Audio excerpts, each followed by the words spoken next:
law number 3, I've pretty much lived and breathed it in its entirety.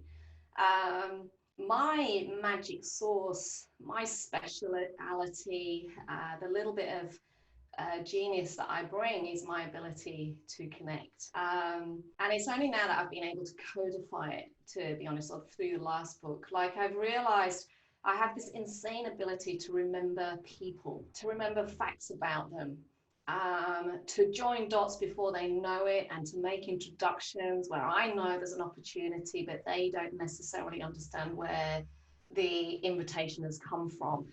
And for me, this third law of connecting with intent, when I started trying to codify it for book number 2, for It's Who You Know, what fundamentally became really clear for me is it's all about what you can help other people with. It's all about being interested in the individual that you're coming across.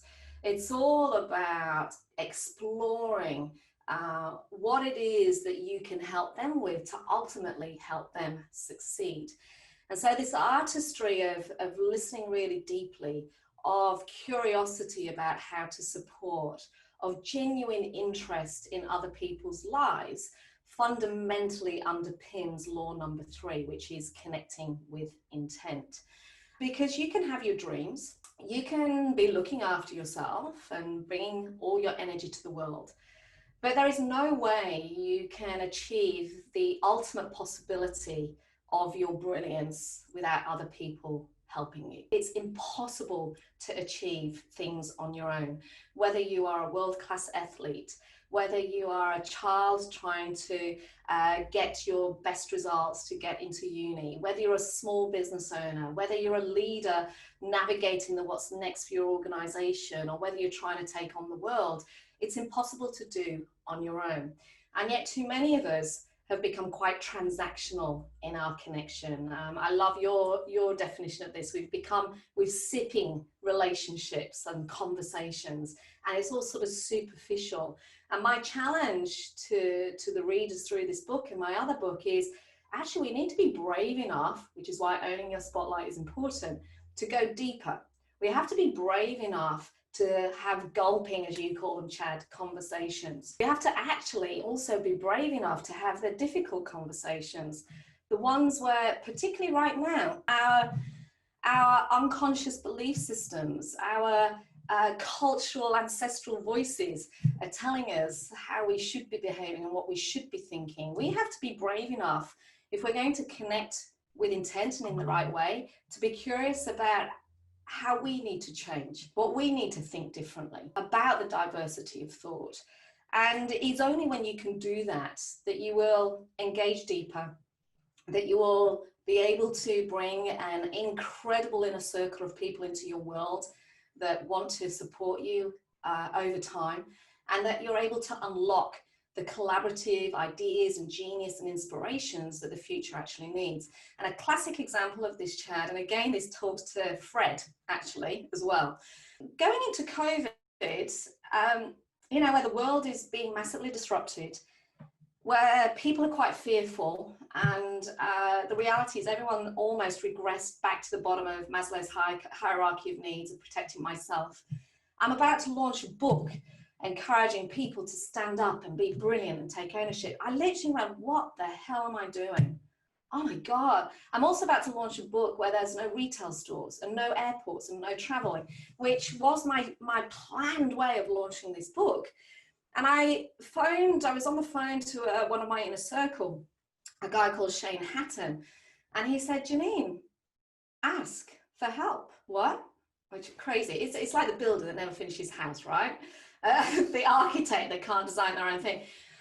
Ask for help, part of my IP. I said, sorry. He said, Janine, you need to live your IP. And I, what do you mean? He said, you have got thousands of people following you on social media platforms. You've got an incredible database. You've trained hundreds and hundreds of people around the world. Ask for help. Ask them to help you. I go, what, but why would they? He said, because they love you and your work. I challenge you. So Chad, what I did is, and you may have seen the video on LinkedIn, I literally posted a very vulnerable video that asked people to help me. And I remember sitting in my office going, oh my God, Fred, don't do it. People are going to think you're stupid. No one's going to answer. Weirdos will come and call you. Like, who do you think you are? And I literally went, shut up, Fred, and pressed the button. And this video went into the ether. I spent 3 days, Chad, answering emails. 3 days of people emailing me. They're still coming in now. I want to help. I want to help. I want to help. I want to help.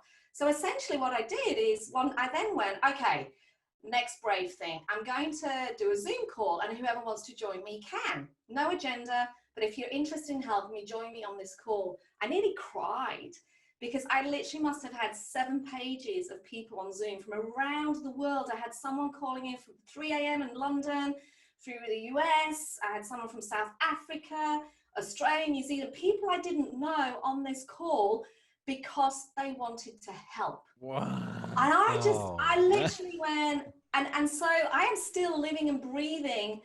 I'm actually doing a living and breathing experiment into this IP around true engagement, true connection, and true collaboration, which you will start to see, because all of the stuff that you're seeing on social media about the book at the moment is nothing to do with me. It's all the cheer squad around the world that are now getting on the phone, on this Zoom call with me every Monday, because they can't wait to hear how many books have been sold. They want to know what else they can do.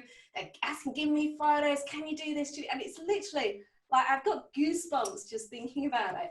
And Shane came back to me and said, literally, told you so. Told you so. And this is what happens when you connect with intent, when you connect with heart, when you absolutely, it's nothing about you. It's all about wanting to help other people succeed, which is my innate being, to be honest. So I live and breathe that stuff.